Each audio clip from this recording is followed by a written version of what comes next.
Hello विभू, कैसी हो तुम? ठीक हूँ शालिनी, और तुम? मैं भी ठीक। अंधेरा होने लगा है, तुम चाहो तो मैं आ जाऊँ तुम्हारे घर। तुम क्या करोगी शालिनी? सब ठीक तो है यहाँ। हॉस्टल के दिन याद हैं? कैसे मेरे घर जाने पर तुम अकेले लाइट जलाकर सोती थी। हाँ, पर अब चीजें बदल गई हैं। पक्का ना? तुम्हें डर नहीं लगेगा रात को? मुझे डर लगता है शिवांश। कसम खाओ तुम मुझे इस तरह अकेला छोड़कर अब नहीं जाओगे। बरामदे में सूरज की रोशनी कम होने लगी थी। शाम ढल रही थी और टेबल पर 2 चाय के कप 2 होठों का इंतजार कर रहे थे। मेरा गला सूखने लगा था कि तभी दरवाजे की घंटी बजी। दरवाजे के उस पार शिवांश थे। मैंने चैन की सांस भरी और फिर हम साथ बैठकर चाय पीने लगे। मुझे कल कुछ काम से पुणे जाना है, शिवांश ने कहा। अच्छा, और लौटोगे कब? परसों सुबह। क्या मतलब कल रात मुझे अकेला सोना पड़ेगा? मैं घबरा गई। हाँ, नहीं, मुझे भी ले चलो ना तुम्हारे साथ। अरे अभी अभी तुमने बच्चों को पढ़ाना शुरू किया है, ऐसे बीच में इम्तिहान के वक्त छुट्टी करोगी तो कैसा इंप्रेशन पड़ेगा। अंधेरा फैल चुका था, सड़कों पर सफेद पीली बत्तियां जलने लगी थीं। आसमान काला हो चुका था। टेबल पर एक प्याले में चाय खत्म हो चुकी थी और दूसरे की ठंडी हो चुकी थी, ठीक मेरे शरीर की तरह। बीती रात मुझे नींद नहीं आई, पता नहीं आज कैसे रात कटेगी। मैंने शिवांश का टिफिन बांधते हुए कहा। घबराओ मत, और इतना कहकर शिवांश चले गए। शिवांश के जाने के बाद मैं घड़ी को ताक लगाए देखने लगी। शाम ढलने लगी थी, ठंड बढ़ने लगी थी, और अंधेरा मुझे जकड़ने लगा था। दीवार में टंग रही हमारी शादी की तस्वीर को ओझल होते देख मैंने कमरे की बत्ती जला दी। टीवी चलाया और मन को बहलाने की कोशिश करने लगी। आज दोनों चाय के प्याले दोनों होठों का इंतजार ही करते रह गए। सोने का वक्त करीब आता जा रहा था और मैं अपने डर के अधीन होते जा रही थी। कोशिश की, काफी कोशिश की, मगर नहीं। अब तो मैं शिवांश के इतने अधीन हो चुकी हूँ कि कमरे की बत्ती जलाकर भी नींद नहीं आ रही। शालिनी, क्या तुम आज मेरे घर सोने आ सकती हो?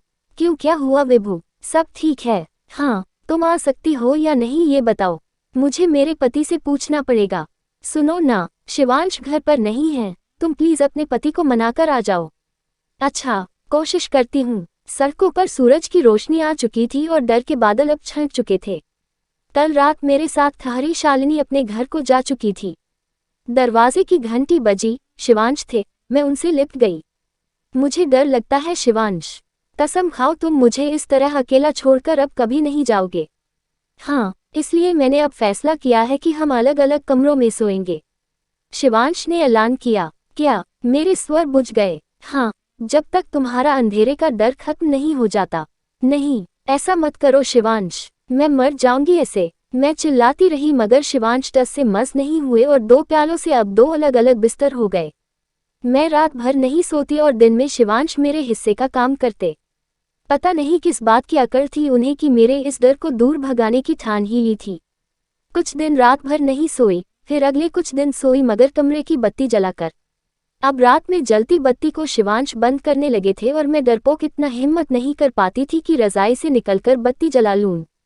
वक्त का पहिया घूमता रहा और मेरा अंधेरे का डर कहीं भागता रहा। अब मैं रात से नहीं डरती। सूरज के जाने के बाद अंधेरे में बैठ लेती हूँ और रात को कमरे की बत्ती बंद कर सोना भी सीख लिया है। विभू, मुझे ऑफिस के काम से कुछ दिन के लिए पुणे जाना पड़ेगा। क्यों, कोई अर्जेंट काम आ गया है? सुना है प्रमोशन भी हो सकता है। तुम मेरा बैग पैक कर दो, शाम को निकलना है। ठीक है। मैं शिवांश का बैग पैक करने लगी। कुछ कपड़े जमाए, 2 जोड़ी जूते चप्पल और जरूरत का सामान सब डालने लगी मगर देखा कि शिवांश मुझे एकटक देख रहे हैं। क्यों जी, ऐसे क्यों देख रहे हो? नहीं, कुछ नहीं, शिवांश ने आंखें चुराते हुए कहा। अच्छा सुनो, वो दीवार पर टंग रही हमारी शादी की फोटो ले जाऊं क्या साथ? क्यों, अभी से तुम मुझे मिस करने लगे? नहीं, मतलब हाँ, शिवांश ने हिचकिचाते हुए सच बोल दिया। ठीक है, ले जाओ, और तुम्हारे मनपसंद लड्डू का डब्बा भी ले जाना। ओके, चलो अब मैं निकलूं। डर तो नहीं लगेगा? नहीं, पक्का? हाँ, पक्का, अब मुझे डर नहीं लगता। शिवांश कुछ देर तक मेरी आंखों में आंखें डालकर देखे, ठीक उसी तरह मुस्कुराए जैसे पहली मुलाकात में मुस्कुराए थे और फिर कंधे पर बैग लेकर चल दिए। शिवांश घर से और मुझसे दूर पहली बार इतने दिन के लिए गए थे इसलिए उनकी याद बड़ी आती थी।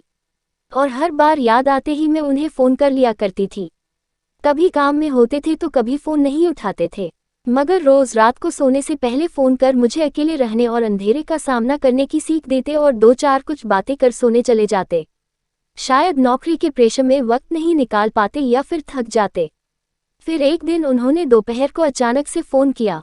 विभू, तुम्हें पता, मैं खुद को बहुत लकी समझता हूँ कि मुझे तुम्हारी जैसी बीवी मिली।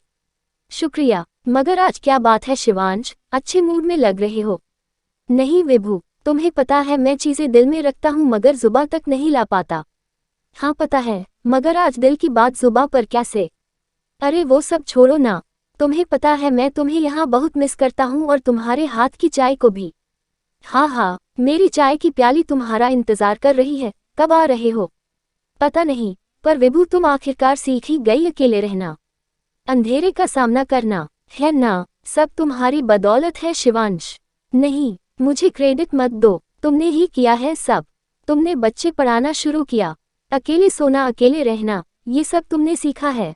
बच्चे पढ़ाने की जिद तो तुमने ही की थी, किसने क्या किया वो सब छोड़ो, मगर मेहनत तो तुमने की और उसका फल तुम्हारे सामने है। हाँ थैंक्स, बहुत खुश हूँ आज मैं। अच्छा, अब मैं चलता हूँ, बॉस बुला रहे हैं। फोन कट गया और फिर रात को सोते वक्त भी फोन नहीं आया। मैं इंतजार करती रही मगर मेरे दिल की आवाज़ उन तक नहीं पहुंची। मैंने फ़ोन करने का भी सोचा मगर फिर ध्यान आया कि शायद आज थककर सो गए होंगे। फ़ोन की घंटी का इंतज़ार सुबह से कर रही हूँ मगर बज नहीं रही। सुबह से दोपहर होने को आई है मगर फ़ोन नहीं बज रहा। गुस्सा आया और मैंने उन्हें फ़ोन लगा दिया। हेलो, सामने से एक महिला की आवाज़ आई। हेलो, आप कौन। शायद शिवांश अपना फ़ोन कहीं भूल गए हैं। जी मेरा नाम सीमा है और मैं मेट्रो हॉस्पिटल से बात कर रही हूँ। आपको कौन चाहिए मैडम। हॉस्पिटल, ये शिवांश का मोबाइल वहाँ कैसे पहुँचा। जी यह फ़ोन जिनका है, मैं उनकी पत्नी विभूति बात कर रही हूँ। क्या मेरी शिवांश से बात हो सकती है। जी शिवांश जी की तो कल शाम को ही मौत हो गई। उन्होंने ही अपना मोबाइल मुझे दिया था कि अगर कोई फ़ोन आए तो मैं ये जानकारी दे दूँ। क्या। मेरा माथा ज़ोरों से फटने लगा था। मुझे अपने कानों पर विश्वास नहीं हो रहा था कि यह लड़की क्या बोले जा रही है। मैडम, शिवांश जी को कैंसर था और वो काफ़ी सीरियस हो गया था। शिवांश जी पिछले कुछ दिनों से यहाँ हॉस्पिटल में ही भर्ती थे। बार बार आपका नाम ले रहे थे। मुझे अब भी विश्वास नहीं हो रहा था कि शिवांश अब इस दुनिया में नहीं रहे। शिवांश ऑफिस की तरफ से नहीं बल्कि अपना इलाज कराने गए थे। और बच्चों को पढ़ाना और कमरे में अकेले सुलाना और अंधेरे का सामना करना, वो सब। मैडम हम बॉडी आपके पते पर भेज रहे हैं और जो भी उनका सामान। मेरे हाथ से फ़ोन गिर गया और मैं ज़मीन पर बैठ गई। मेरी आंखें भर आई थी और शरीर अकड़ सा गया था। दिमाग शिवांश नहीं है इस बात को मान ही नहीं पा रहा था और दिल में रखी शिवांश की तस्वीर एक विशाल रूप ले चुकी थी। सब खत्म हो चुका था, सब कुछ। हेलो विभूति, सुन रही हो। पक्का ना, तुम्हें डर नहीं लगेगा रात को। नहीं, अब कभी डर नहीं लगेगा मुझे शालिनी, कभी नहीं। ठीक है, मैं कल सुबह आती हूँ। ठीक है। शायद शिवांश मुझे अपने पैरों पर खड़ा करना चाहते थे। शायद चाहते थे कि मैं उनके बिना रहना सीखूं। उन्होंने अपनी बीमारी के बारे में कभी नहीं बताया मगर अपने बिना रहना सिखा दिया। बच्चों को पढ़ाना, एक प्याली चाय बनाना, घर में अकेले रहना, अकेले बिस्तर पर सोना और सबसे ज्यादा अंधेरे का डर भगाना। शिवांश तुमने अपना देह तो छोड़ दिया मगर मेरे दिल में अब भी तुम्हारी धड़कनें चल रही हैं और शायद हमेशा चलती रहेंगी।